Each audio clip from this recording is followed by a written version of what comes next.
What is up, guys? Happy New Year. Welcome to 2020, the start of a new decade. I don't really know what to expect music-wise from 2020, but 2019 was a great year, so I'm going to go ahead and talk about my top 10 favorite albums from last year. Also, make sure to hit subscribe because the next video I'm going to have is a video talking about my top 10 favorite albums from 10 years ago. Now, that will be in reference to 10 years ago from 2019, and then eventually I'll do another one that is from 10 years ago for what would be 2010. I am going to go ahead and say that since this is a channel specifically for Christian rock and metal music, this top 10 is only in that field. For anyone who's interested, my top 10 would actually be very different. Not really sure what would or not be included from this list on my actual top 10, but albums I know would be on there that are not in this list: Peach Club by Emarosa, Happiness Begins by Jonas Brothers, Don't Hurt Me, and The Search by NF, and Trauma by I Prevail. I don't really have a ranking system. I do have like a favorite album from this year, but the rest of the top 10 is going to be pretty random. I'm just going to draw names from my hat.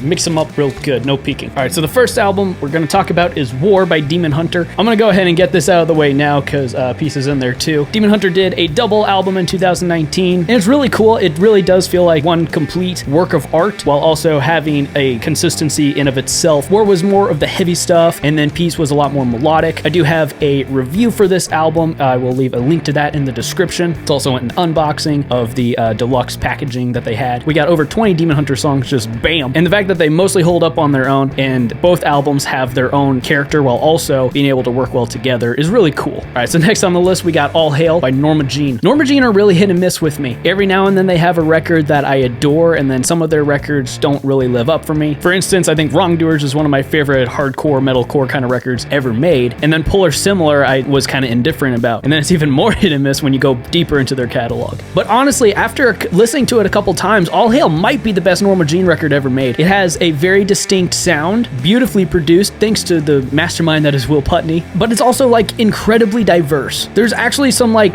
really pretty melodic, kind of more chill songs, and then there's some of the heaviest songs that they've ever written. Quality-wise, just in general, the songs are fantastic. I think something that Norma Jean kind of lacks in some of their older stuff, it hit in there. Let me defend myself. A lot of their stuff, it was just blistering heavy for the sake of being blistering heavy, and then they kind of put the melodies, vocal melodies particularly, to the side, but that's less true here. These songs are really catchy, they get stuck in your head. Gotta reach. All right, next we got Disconnected by Nothing Left. I don't know how long it's going to take me to edit this video and put it out, but as of the editing of this video, I am seeing them on Tuesday, opening for Beartooth. I'm very, very excited. Nothing Left are just blistering heavy hardcore. They had an EP a couple years ago that was really fun, and I think that they kind of took that sound and just matured it. It's still very raw, very slammy hardcore, but I think it's a lot more polished and refined than the EP was. Honestly, when I got all the way through it, I was wishing there was more because it's really short. It's like 9 songs, half an hour to listen to. It's a fun listen, but it's a quick listen. So I don't really know what to expect from Nothing Left moving forward. My only suggestion was, I mean, if 9 songs is fine, if like they wrote for a couple years and these 9 songs were really good and the other stuff was subpar, that's fine. If we can make those albums last a little longer, I could savor that real good. Next we got This Is Not the End by Manifest. Much like Norma Jean, Manifest is really hit and miss with me. I was really fond of him when I first found him. A lot of the music that got me into heavy music at all was like the early 2000s new metal stuff like Limp Bizkit and Linkin Park and POD, even kind of DC Talk kind of stuff. When I found Manifest, I was really digging it, but sometimes he kind of goes off and does some different things every now and then, which is fine. I think when you set yourself up like that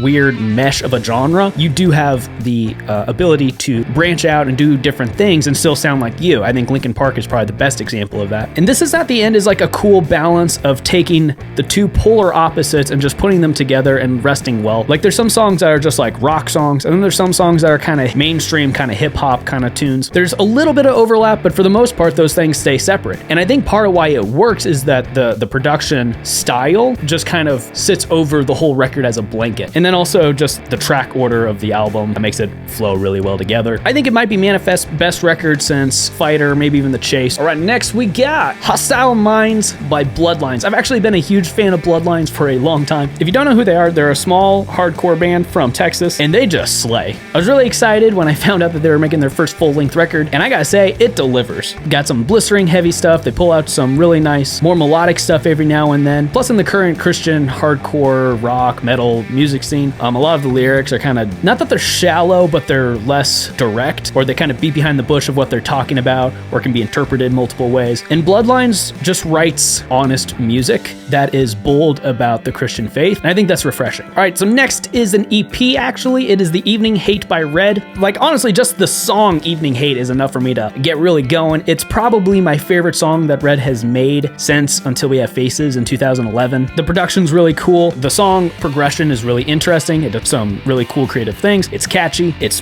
blistering heavy. It's just a really cool song. I definitely am excited to see what comes for Red in 2020. I know that they're releasing a song called Sever in the semi-near future that was co-written by Breaking Benjamin's guitarist, and at some point there's also going to be a full record. I'm assuming these songs are going to carry over because I do think that this EP was definitely just a teaser, because Evening Hate is great. From the Ashes is a decent song. The acoustic versions were cool. I always like it when Red does like creepy piano versions of their other songs, and then their acoustic cover of the only Fuel song that anyone knows. Really cool. So I'm very excited to see what Red brings to the table in 2020. All right, so last to draw from the hat is Shaped by Fire by As I Lay Dying. Don't hurt me! Let me explain.